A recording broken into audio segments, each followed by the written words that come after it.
కాకినాడ జిల్లా మండల కేంద్రమైన కిర్లంపూడి ఏఎన్ఎల్ ప్రైవేట్ స్కూల్లో మెగా పేరెంట్ టీచర్ కార్యక్రమం ఘనంగా నిర్వహించారు. ANL school correspondent Madhulatha Jagan మాట్లాడుతూ ఈ కార్యక్రమం ఇంత ఘనంగా నిర్వహించడం మాకు సంతోషంగా ఉందన్నారు. ముఖ్య అతిథిగా విచ్చేసిన మాజీ సర్పంచ్ పెంటకోట నాగబాబు మాట్లాడుతూ విద్యార్థులను ఉన్నతంగా తీర్చిదిద్దడంతో పాటు అతి తక్కువ ఫీజులతో క్వాలిటీ విద్య అందిస్తున్న ఏఎన్ఎల్ స్కూల్ని అభినందించారు. కర్రి సూర్యకుమార్ మాట్లాడుతూ తక్కువ ఫీజులతో పిల్లలను తీర్చిదిద్దుతున్నారని యాజమాన్యాన్ని అభినందించారు. డాక్టర్ జ్యోతిర్మయ్ మాట్లాడుతూ చదువుతో పాటు సృజనాత్మకత జోడించి పిల్లలను తీర్చిదిద్దుతున్నారని కొనియాడారు.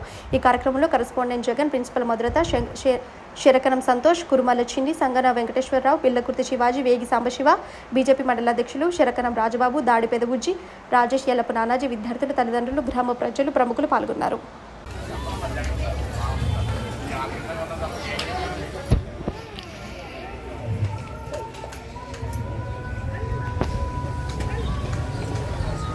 పక్కన ఫోటో కూడా నొక్కరు.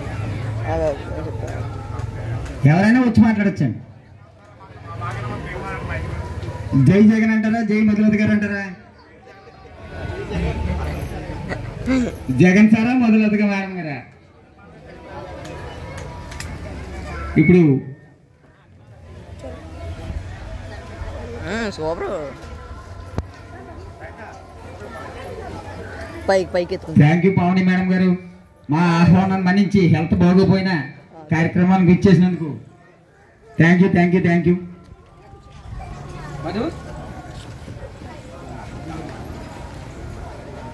ఇప్పుడు మన స్కూల్ మేనేజింగ్ డైరెక్టర్ అయిన పెంటకోట సాయిబాబు గారు మాట్లాడతారు. ఇప్పుడు పేరెంట్ మాట్లాడుతున్నారు.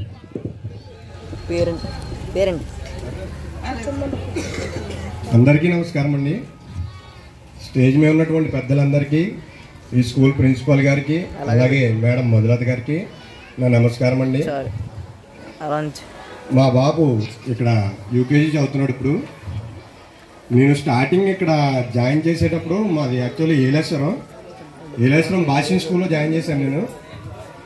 అప్పుడు ఆడికి ఏమీ రాదు.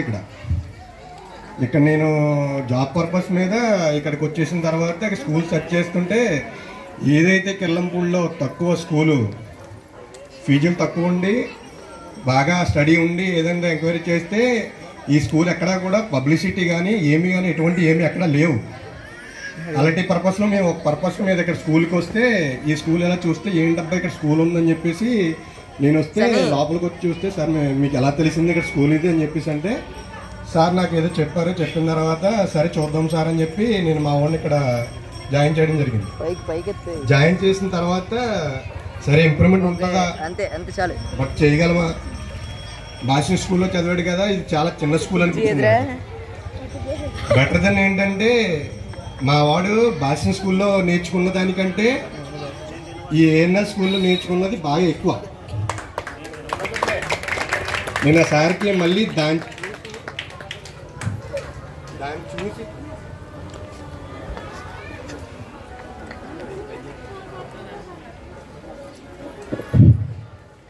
చూసి దగ్గర పెట్టుకున్నా.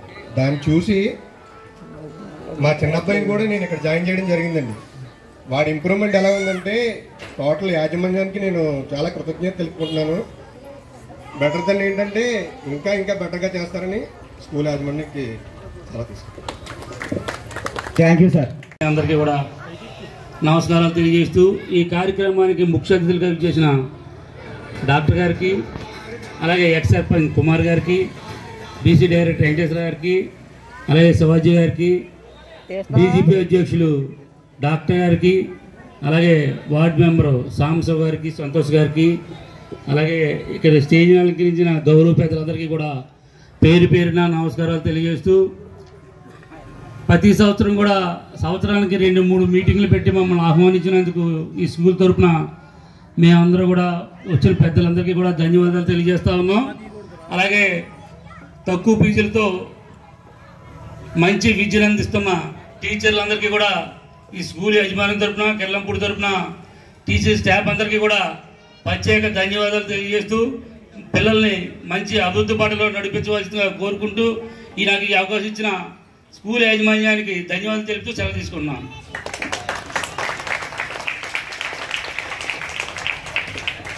తర్వాత అలాగే స్కూలు ఏఎన్ఎల్ స్కూలు యాజమాన్యానికి స్టాఫ్ మెంబర్స్కి అందరికీ కూడా ఓకే మొత్తం స్కూల్ పడేలేదు సంతోషించినందుకు చాలా సంతోషం. ఇట్లా అంచెంచెలుగా ఎదిగి ఇంకా ఎంతో అభివృద్ధి చెందాలని కోరుకుంటూ సెలవు తీసుకుంటున్నాం. తర్వాత మన మండల వైసీపీ అధ్యక్షులు తనగంటి రాజేష్ గారిని మాట్లాడవలసింది కూర్చున్నాం. అందరికీ నమస్కారం. ముందుగా వేదిక అందించినటువంటి పెద్దలకి, ఎక్స్ సర్పంచ్ నాగబాబు గారికి, కుమార్ గారికి, మండల బీజేపీ అధ్యక్షులు రాజు గారికి, అలాగే సాంబశివ గారికి, సంతోష్ గారికి, డైరెక్టర్లు వెంకటేశ్వరరావు గారికి, శివాజీ గారికి, మిగిలిన పెద్దలందరికీ, ముఖ్యంగా జ్యోతిర్మయ్య గారికి, అలాగే ప్రింట్ అండ్ ఎలక్ట్రానిక్ మీడియా వారికి, వేదిక ముందు ఉన్నటువంటి మహిళలకు, పేరెంట్స్కి, టీచర్స్కి, ముఖ్యంగా జగన్ గారికి, వాళ్ళ సతీమణి శ్రీమతి మధు గారికి, ముఖ్యంగా చెప్పాలంటే ఏఎన్ఎల్ స్కూల్లో నాకు కూడా చిన్న అనుభవం ఉంది. ఎందుకంటే మేము కూడా అప్పుడప్పుడు రావడం, ఏమన్నా ఉంటే ముందుగా కార్యక్రమాలు ఎప్పటికప్పుడు మాకు ఆగస్టు 15 జనవరి 26 రిపబ్లిక్ డే నాడు మిగిలిన కార్యక్రమాలు కూడా ప్రతి కార్యక్రమంలో తూజాలు తప్పకుండా ఆయన మమ్మల్ని పిలవడం, మేము రావడం. కానీ ఇంత తక్కువ ఫీజులతోటి ఒక స్కూల్ రన్ చేయడం అంటే సామాన్య విషయం కాదు. కానీ అందరినీ అన్ని విధాలుగా దృష్టిలో పెట్టుకుని జగన్ గారు, వాళ్ళ సతీమణి శ్రీమతి మధు గారు, అలాగే టీచర్స్ మొత్తం బృందం కూడా చాలా చక్కగా ఒక మంచి విద్యను అందిస్తూ ముందుకి సార్ ఎండి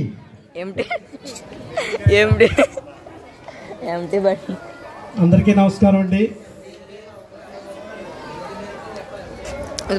మన ఏఎన్ఎస్ స్కూల్ స్థాపించి 14 సంవత్సరాలు అయింది. 14 సంవత్సరాల నుంచి కూడా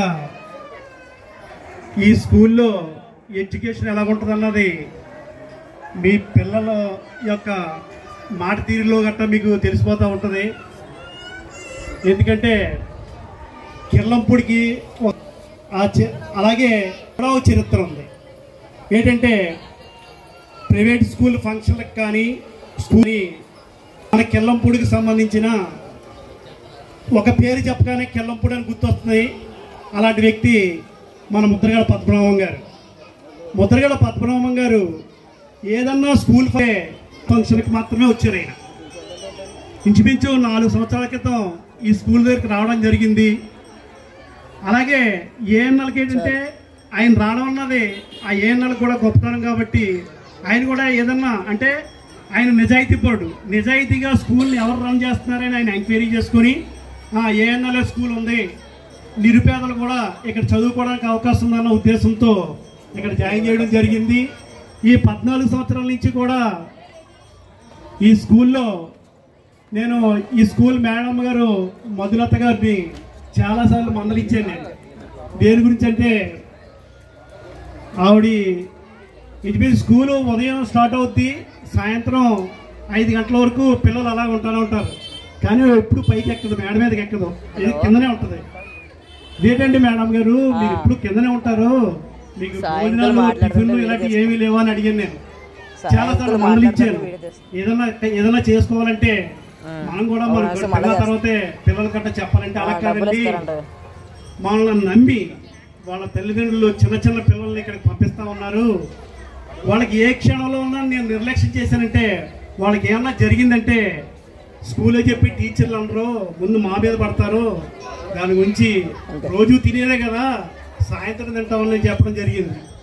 అందువల్ల మేడం గారిని నేను చాలాసార్లు మందలించాను. ఆ మందలించడం తప్పేమో అనిపించింది. మేడం గారు క్షమించండి.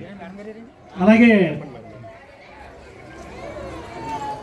పిల్లల్ని ఇక్కడ సొంత పిల్లల్లా చూసుకుంటూ ఉంటారు. గత 14 సంవత్సరాల నుంచి ఆయన ఏమన్నా సంపాదించారా అని నేను ఎంక్వైరీ చేశాను. చేస్తే ఆయన సంపాదించారు 10 లక్షల అప్పు మాత్రం సంపాదించాడు ఆయన. ఇందులో కూడా నేను కూడా పార్ట్నర్నే. అందులో చెరుకు 5 లక్షలు అప్పు మాత్రం పంచుకున్నాం. ఎందుకంటే పిల్లల్ని మనం దండించి ఫీజులు వసూలు చేయడం గట్టా ఇక్కడ జరగదు. అలాగే వారు కట్టే ఫీజులు కూడా టీచర్ శాలరీకి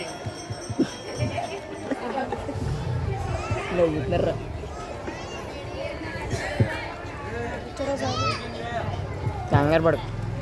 ఒక కుర్చీ ఉంది, ఎలా కూర్చుంటామండి.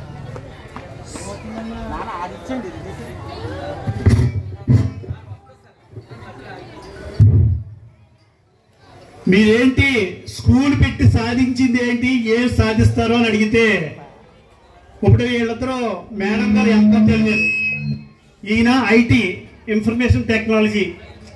వీళ్ళు ఎక్కడైనా ఉద్యోగాలు చేసుకుంటే ఇద్దరికి కలిసి 1,50,000 శాలరీ వస్తుంది. అదంతా వదిలేసుకొని ఈ స్కూల్ పెట్టడానికి కారణం ఏంటని అడిగితే, ఏమండి భగవంతుడి దయ వల్ల మాకు ఏ లోటు లేదు, మాకు తినడానికి లోటు లేదు, మాకు అన్ని విధాలుగా మాకు బాగుంది, అందువల్ల మా వల్ల ఒక 15 ఫ్యామిలీలు, అంటే ఇంచుమించు ఇక్కడ 15 మంది స్టాఫ్ ఉన్నారు, 15 మంది ఫ్యామిలీని మా ద్వారాగా మా ఫ్యామిలీలు బతుకుతున్నాయంటే మా ద్వారాగా మాకు అదే చాలు అని చెప్పడం జరిగింది. ఈ విధంగా కూడా జగన్ గారిని మధులత గారిని కూడా నేను అభినందిస్తూ ఉన్నాను. అలాగే పిల్లల్ని కూడా ఇక్కడ ఎంతైతే కేర్ తీసుకుంటారో మన ఇంటికి వెళ్ళిన తర్వాత ఒక 5% మీరు ఆ పిల్లలకి చెప్పాలి. ఒకటి పిల్లలు కూడా ఇప్పుడు సెల్ ఫోన్లకు అలవాటు పడిపోయి సెల్ ఫోన్ చూస్తూ ఉన్నారు. అంటే 1 to 4th వరకు పర్లేదు, 5th దాటిన దగ్గర నుంచి వాళ్ళు ఏం చేస్తారంటే సెల్ ఫోన్ చూసి ఏదన్నా ఐటెం నచ్చిందనుకో ఆ ఐటెం పెట్టేయడం, లేకపోతే తల్లిదండ్రులు దొరికి ఈ ఐటెం పెట్టేసాం మాకు డబ్బులు ఇవ్వండి అని తల్లిదండ్రులు అడుగుతారు. పాపం కొంతమంది ఇక్కడ పూర్ ఫ్యామిలీలు కూడా ఉంటారు, వాళ్ళు కొనలేని పరిస్థితి, వాళ్ళు అడుగుతారు తర్వాత కొందామంటారు. కానీ ఆ పిల్లలు మారం చేస్తారు, 1-2 గంటలు పోయిన తర్వాత వాళ్ళు ఊరుకోవడం జరుగుతుంది. కానీ మీకు కంపల్సరీగా మీకే చెప్తున్నాను, 5th, 7th పిల్లలకి చెప్తున్నాను, మీరు అలాగ అనడం వల్ల అది వాళ్ళు కొనలేకపోవడం వల్ల మీరు అంతటితో మర్చిపోతారు. కానీ మీ తల్లిదండ్రులు మాత్రం చాలా బాధపడుతూ ఉంటారు. ఎందుకంటే మనం పిల్లలు అడిగింది కొనే పరిస్థితి మాకు ఎప్పుడు కనిపిస్తావో దేవుడా అని వాళ్ళు నిరంతరం బాధపడుతూనే ఉంటారు. అందువల్ల మీరు కూడా ఆలోచించి, వయసు మీకు వచ్చింది కాబట్టి మన తల్లిదండ్రులు ఏమి కొనగలరు ఏమి కొనలేరు అని ఆలోచించుకోండి. మిమ్మల్ని కష్టపడి వారు తిన్నా తినకపోయినా వాళ్ళకి కష్టపడి, కొంతమంది ఇక్కడ చాలామంది వ్యవసాయదారులు ఉన్నారు, చిన్న పనులు చిన్న దుకాణాలు చేసుకున్న వాళ్ళు ఉన్నారు. వాళ్ళకి గట్టిగా రోజు సంపాదిస్తే 500-600 సంపాదిస్తారు. ఇక్కడ ఫీజులు కట్టడం, పుస్తకం వీటికి ఎంత కష్టపడైనా సరే ఈ మాత్రం కొనేస్తారు తల్లిదండ్రులు. కానీ మీరు కొనలేని వస్తువు అంటూ కొనలేకపోయారంటే దానికి కారణం వాళ్ళకి స్తోమత లేక. అది కూడా చదువుకు సంబంధించింది అనుకో, ఏ ముక్కులేదో చెవులో తాకట్లు పెట్టానో కొనేస్తారు. అందువల్ల తల్లిదండ్రులు మాత్రం 5th, 7th కుర్రోళ్ళు మాత్రం ఇబ్బంది పెట్టకండి. ముందు మనకి ఇక్కడ అందరూ కూడా డిసిప్లిన్ నేర్పుతున్నారు, ఆ డిసిప్లిన్లో మాత్రం మీరందరూ జాగ్రత్తగా ఉండండి. ఇలా చదువుతో పాటు కొన్ని కార్యక్రమాలు కూడా చేస్తూ ఉన్నాం. ఇక్కడ గత 4-5 సంవత్సరాల నుంచి కొంతమంది మాటలు రాని పిల్లలు ఉంటారు, వాళ్ళు కూడా మన స్కూల్కి రావడం జరుగుతుంది. ఇక్కడికి వచ్చిన తర్వాత 4-5కి మాటలు రావడం కూడా జరిగింది. అది నిజంగా మన స్కూల్ యాజమాన్యాన్ని అభినందిస్తూ ఉన్నాను. ఎందుకంటే చాలా చోట్ల వాళ్ళు అయితే ఎన్ని లక్షలలో వచ్చిపోయి, ఇప్పుడు మన దగ్గర కూడా 2-3 ఉన్నారు. స్టాచ్యూసా దత్తనని చెప్పమంటారా? బాగా చెప్తారు. ఇప్పుడు వైద్య రంగంలో 40 ఏళ్ళ నుంచి విశిష్ట సేవలు అందిస్తున్న జ్యోతిబాయి మేడం గారిని మాట్లాడాల్సిందుకు కోరిస్తున్నాం. ఓకే, చాలు లంచ్. సభాయ నమః. ఇక్కడికి వచ్చిన వాళ్ళందరూ బహుశా ప్రతి సంవత్సరం 2-3 సార్లు వస్తుంటే, నేనైతే ఇక్కడికి రావడం ఇదే మొదటిసారి. అది కూడా యాక్చువల్గా డాక్టర్ గారు ఆహ్వానితులు, ఆయన రాలేని కారణంగా నేను రావడం జరిగింది. కానీ ఈ స్కూల్ని చూసినందుకు చాలా సంతోషిస్తున్నాను. మనం స్కూల్ చదువుతున్నప్పుడు, లేకపోతే చదువు గురించి ఆలోచిస్తున్నప్పుడు, బహుశా నేను పిల్లలకి చెప్తే పిల్లలు అర్థం చేసుకోలేని చిన్న వయసు వాళ్ళది. బహుశా నేను చదువు గురించి చెప్పిన వాళ్ళకి ఇప్పటికేం అర్థం కాదు కూడా.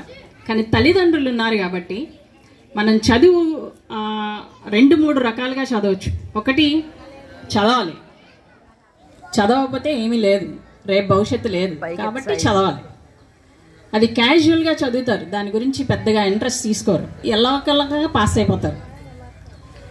మాకు బెటరా. కానీ నేను జ్ఞానం నేర్చుకోవాలి, లేకపోతే నేను చాలా కొత్త విషయాలు తెలుసుకోవాలి, అన్న తపన గనక మనం పిల్లల్లో పుట్టించగలిగితే మనం 100% అందరి పిల్లల్లో పుట్టించగలము అని అనలేం. కానీ వాళ్ళు చదువుకోవడం వల్ల ఉపయోగం ఏంటి, దాని గొప్పతనం ఏంటి, అది కేవలం ఒక ఉద్యోగానికో లేకపోతే అది తప్పదు కాబట్టో లేకపోతే ఇంకొక దానికో అని కాదు. చదువు అనేది నేను కొత్త విషయాలు నేర్చుకోవడానికి, నాకు తెలియని కొత్త విషయాలు నేను నేర్చుకోవాలి, నేను నేర్చుకొని ఇంకో 10 మందికి దాన్ని ఉపయోగించాలి. ఆ తపన గనక మనం పిల్లల్లో పుట్టించగలిగితే అప్పుడు పిల్లలు చదువుని చూసే దృక్పథం మారుతుంది. రెండవది, తల్లిదండ్రులకి నేను చేసే మనవి ఏంటంటే, ఇంతకు ముందు రోజుల్లో గురువులన్నా డాక్టర్లన్నా లేకపోతే ఇంకొక ప్రొఫెషన్ అన్నా చాలా గౌరవం ఉండేది. కానీ ఈ రోజుల్లో వాటికి అంత గౌరవాన్ని ఇవ్వట్లేదు. మా పిల్లల్ని తిడతారా, మా పిల్లల్ని నిలబెడతారా, మా పిల్లల్ని అడుగుతారా అంత దృక్పథం మనం ఎప్పుడైతే పిల్లలకి నేర్పిస్తామో పిల్లలు టీచర్లని గౌరవించడం మానేస్తారు. దాంతో వాళ్ళకి చదువు అబ్బదు. ఎప్పుడైనా గమనించండి, దేవుడిని కానీ తల్లిదండ్రులని కానీ గురువుని కానీ గౌరవించని వాళ్ళకి చదువు రాదు, వాళ్ళు ఎదగలేరు. కాబట్టి ఒక్కసారి వాళ్ళని గౌరవించడం మనం నేర్పిద్దాం. తల్లిదండ్రులుగా అది మన బాధ్యత, అది నేర్చుకుందాం. ఒకవేళ పిల్లలు కంప్లైంట్ చేస్తే వచ్చి టీచర్లను సావధానంగా అడుగుదాం, కానీ మీరు అదేంటి ఇదేంటి అని క్వశ్చన్ మనం చేయొద్దు. మూడవది, స్కూల్స్కి నేను ఇచ్చే చిన్న సలహా ఏంటంటే, ఇదివరకు స్కూల్స్ అంటే కేవలం, ఈ రోజుల్లో స్కూల్ అంటే కేవలం చదువుకోవడం చదువుకోవడం చదువుకోవడం చదువుకోవడం, ఇంకంతకు మించి ఏమీ కాదు. కానీ తక్కినవి కూడా పిల్లలకి, ఆటలు కానీ తక్కినవి అన్నీ కూడా పిల్లలకి నేర్చుకొని అవన్నీ కూడా నేర్పిస్తున్నప్పుడు మనం సహాయం చేయడం మన ధర్మం.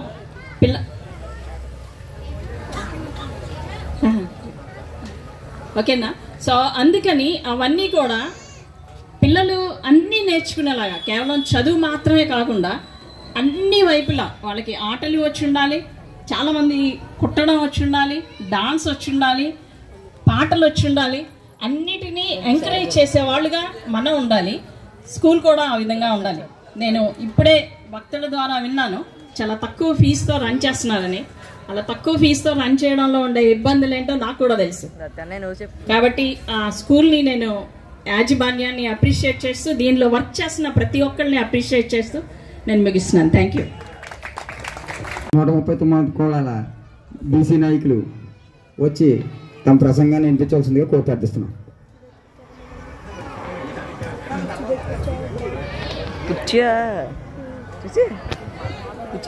తర్వాత సంగం వెంకటేశ్వర గారిని వచ్చి మాట్లాడవలసిందిగా కోరుతున్నాం.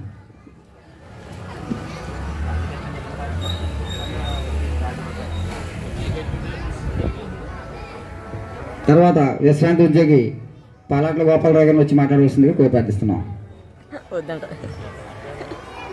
తర్వాత మన డాక్టర్ సాంబశివ గారిని వచ్చి మాట్లాడవలసిందిగా కోరుతున్నాం. ఆయన వైద్య వృత్తిలోనే కాకుండా విద్యా వృత్తిలో కూడా ముందుకు వెళ్తున్న వ్యక్తి. సార్ తమ అమూల్యమైన సలహాలు మాకు, మా యాజమాన్యానికి, మా పేరెంట్స్కి ఇవ్వాల్సిందిగా కోరుతున్నాం. ముందుగా వేదిక అలంకరించినటువంటి పెద్దలకి, గౌరవనీయులు డాక్టర్ జ్యోతిర్మయ్య గారికి ప్రత్యేకమైన నమస్కారాలు చెప్పుకుంటున్నాను. A N L Ananthalakshmi English medium school యాజమాన్యం ఇంత ప్రతి ఇయర్ కూడా 1 by 1 డెవలప్ అవుతూనే వెళ్తుంది. దానికి ముఖ్య కారకులైనటువంటి మా ఈ మాస్టర్ కాదు, మా సిస్టర్ మధు గారే. ప్రత్యేకించి ఆవిడే డే అండ్ నైట్ ఎక్కువ కష్టపడి స్కూల్ని ఏదో విధంగా ముందుకు తీసుకువెళ్ళాలి. ఇక్కడ ప్రైమరీ స్కూల్ నుంచి ప్రీ ప్రైమరీ స్కూల్ నుంచి ప్రైమరీ స్కూల్కి కూడా దీన్ని ఎక్కడికో తీసుకెళ్ళిన ఉద్దేశంతో ఏం పగలు కూడా కష్టపడుతూ ఉంటుంది. ప్రత్యేకించి ఇక్కడ ఉన్నటువంటి టీచర్స్ ఎవరైతే ఉన్నారో వాళ్ళు అంటే 6th క్లాస్ నుంచి 10th క్లాస్ వరకు క్లాస్ చెప్పడం ఈజీయే, కానీ ప్లే స్కూల్ నుంచి 5th క్లాస్ వరకు క్లాస్ చెప్పడం చాలా కష్టం. ఏంటంటే ఆ పిల్లలు మౌట్ చేయడం చిన్న విషయం కాదు. ఏంటి ఒక చిన్న ప్లే స్కూల్ ఉందనుకోండి, ప్లే స్కూల్ కానీ ఫస్ట్ క్లాస్ కానీ పిల్లల్ని హ్యాండిల్ చేయడం చాలా కష్టం. అసలు ఇక్కడ ప్లే స్కూల్ నుంచి ఎవరైతే first class second class teachers run చేస్తున్నారో వాళ్ళకి ప్రత్యేకమైనది నా కృతజ్ఞతలు. ఏంటి, ఒక మట్టి ముద్దగానే మనం వంచగలందండి. గట్టిపడింది అనుకోండి, దాన్ని తీర్చిదిద్దలేం. చిన్న పిల్లల నుంచి వాళ్ళు మౌలు చేసుకుంటూ పునాదారు అనమాట. చిన్న పిల్లల నుంచి వాళ్ళు మౌలు చేసుకుంటూ 6th క్లాస్ వరకు తీసుకొచ్చిన తర్వాత వాళ్ళు బేస్మెంట్లో ఏవైతే విద్య నేర్చుకున్నారో ఈ బేస్మెంట్ మొత్తం ఈ 6th క్లాస్ నుంచి హై స్కూల్ రేంజ్ నుంచి వాళ్ళకి ఉపయోగపడుతుంది. హై స్కూల్ స్టాండ్ నుంచి. అదే ప్లే స్కూల్ నుంచి 5th క్లాస్ వరకు వాళ్ళకి ఎటువంటి నడవడిక కానీ విద్య కానీ వాళ్ళకి సరైన లాంగ్వేజ్ కానీ నేర్పించకపోతే హై స్కూల్ రేంజ్కి వెళ్ళిన తర్వాత వాళ్ళు ఏమీ చేయలేని పరిస్థితిలో ఉంటారు. దానికోసమే పేరెంట్స్ చాలామంది ఈ అమౌంట్ కోసం ఫీజుల కోసం ఎక్కడ ఆలోచించకుండా పిల్లల్ని ఏదోలాగా మనం ఇచ్చే పెద్ద గిఫ్ట్ పిల్లలకి ఏమైనా ఉందంటే అది విద్య మాత్రమే అని చెప్పేసి ప్రతి పేరెంట్ ఆలోచించి చాలామంది బెస్ట్ ఎడ్యుకేషన్ ఎక్కడైతే ఉందో ఆ ఎడ్యుకేషన్ అందించడం కోసం పిల్లలు రేయం పక్కలో ఈ పేరెంట్స్ ఇప్పుడు కూడా పిల్లల కోసం ఆలోచిస్తూ ఉంటారు. ఈ చుట్టుపక్కల ఎక్కడైతే ఇలాంటి ప్రైవేట్ స్కూల్ యాజమాన్యాలు ఉన్నాయో ఆ స్కూల్ అన్నింటినీ తయారు చేసుకుంటుంటే కిల్లంపూర్లో ఉన్నటువంటి అనంతలక్ష్మి ఇంగ్లీష్ మీడియం కూడా తయారు చేసుకుంటే దీనంత తక్కువ ఫీజులు నేను ఎక్కడ చూడలేదు. మాస్టరు ఫీజులు కట్టకపోయినా సరే డిమాండ్ చేయరు. ఎంత ఇస్తే అంత తీసుకుంటారు. సార్ మాది ఇది పరిస్థితి సార్, మాకు జీతాలు పడలేదు కొంతమంది అంటారు, కూలీ డబ్బులు అందలేదు కొంతమంది అంటారు అని చెప్పి వాళ్ళు ప్రతి కూడా వాళ్ళ పేరెంట్స్ ప్రాబ్లమ్స్ అర్థం చేసుకొని సారు ఫీజులు ఇస్తే తీసుకుంటారు, లేదంటే తీసుకోరు. పోస్ట్ చేయనటువంటి స్కూల్ ఇది. మిగతా స్కూల్ తయారు చేసుకుంటుంటే ఫీజుల కోసం అనుక్షణం అలా టార్చర్ చేస్తూనే ఉంటారు. ఆ స్టాఫ్ ఎవరైతే ఉన్నారో వాళ్ళతో ఆ పేరెంట్స్ ఫోన్ చేయించి రేపు వచ్చేటప్పుడు మీ పాపతో స్కూల్ ఫీజు తీసుకురండి, ఒకవేళ తీసుకురాబట్టి ఇక్కడికి వచ్చిన తర్వాత పిల్లల్ని ఇబ్బంది పెట్టడం, పిల్లల్ని మీ స్కూల్ ఫీజు కట్టలేదు చేసి బయట వెయిట్ చేయించడం చాలా స్కూల్లో మనం చూసాము. అలాంటి సిచ్యువేషన్లో ఈ అనంతలక్ష్మి ఇంగ్లీష్ స్కూల్లో మేము ఎప్పుడు చూడలేదు. ఇది ఒక ప్రైవేట్ సంస్థ కాదు, ఇది ఒక స్మాల్ సైజ్ గవర్నమెంట్ సంస్థ. ఇలాంటి చిన్న చిన్న ఫీజులు తీసుకొని ఈ విద్యా సంస్థ నడిపించడం అంటే చిన్న విషయం కాదు. సో ఈ విద్యా వ్యవస్థ నడిపించినటువంటి ప్రత్యేకంగా మరొకసారి మా సిస్టర్ మధులత గారికి అలాగే మాస్టర్ జగన్ మాస్టర్కి ప్రత్యేకమైన ధన్యవాదాలు తెలుపుకుంటూ ఈ అవకాశం ఇచ్చినటువంటి అనంతలక్ష్మి ఇంగ్లీష్ మీడియం యాజమాన్యం గారికి అలాగే మాజీ సర్పంచ్ కుమార్ గారికి అలాగే మా బాస్ నాగబాబు గారికి ప్రత్యేకమైన ధన్యవాదాలు తెలుపుకుంటూ సెలవు తీసుకుంటాం.